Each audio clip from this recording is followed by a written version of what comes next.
Turn your current home into a dream home. Lesson 12. To live in a dream home, you don't have to move. Too many people paste images of mansions on their vision boards, hoping to manifest a dream home like what they see in movies or magazines, with their sight into such an unlikely future because there's just not enough mansions for everybody. They neglect the home where they live at the moment. I want to propose to you that instead of dreaming of an unlikely home that you could buy one day, perhaps when you win the lottery, you turn your current home into your dream home, even if you are planning to move not too long from now, or even if it is a rental.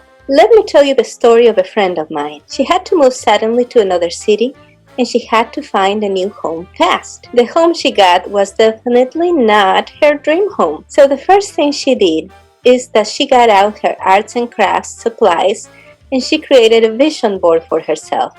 And on that vision board, she pasted an image of the large, luxurious home that she visualized as her dream home. She chose in her mind the neighborhood in the new city where this kind of home would probably be located. To help herself feel as if she already owned her dream home, she did this. She took her dog for walks in that neighborhood twice a day. One time early in the morning and then in the evening after she came back home from work. She did this so often and for so long that the people in the neighborhood started greeting her as a neighbor. And she definitely felt that she belonged. She could really visualize herself. She could really feel the right emotions about belonging in this luxurious neighborhood. Yet the months passed and the dream home did not materialize for her. She started wondering if she was doing something wrong.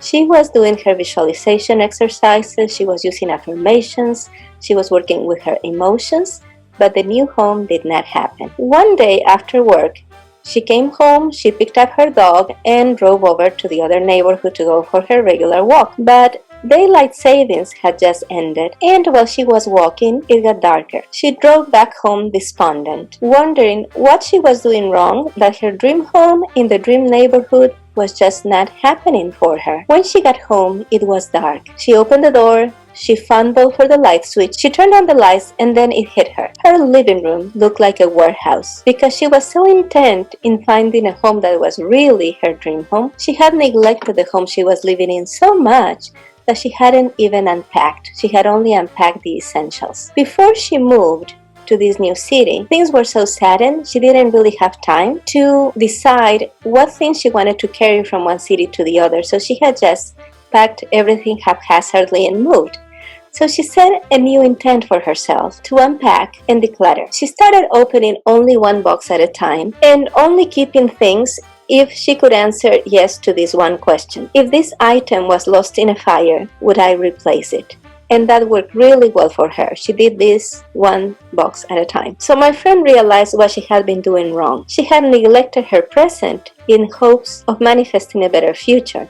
And that's not how it works. Because of that, she had been living in a warehouse instead of a home. When she was done unpacking and decluttering, she had a light feeling in her heart and much greater knowledge of herself. She decorated her small home with love, and she felt the home started loving her back. My friend started going for walks in the neighborhood with her dog. She saved time and she saved gas. During her walks, she got to meet her actual neighbors and discovered she actually liked them. She really liked living where she ended up living. She really liked the house and the lifestyle. She turned her current home into a dream home and stopped thinking about that imaginary home, which may not have fit the lifestyle she enjoyed. For starters, it would have been too big for her. The feng shui standard of happiness is the small home full of people and things you love, not a home so big and so empty that you can hear your own echo. How about you? Have you set your sights on a mansion and pasted a picture of that on your vision board? Have you asked yourself whether you really need so much space? A mansion is very hard to maintain without paid help. Do you want to have one or more maids living with you in your mansion? Sure,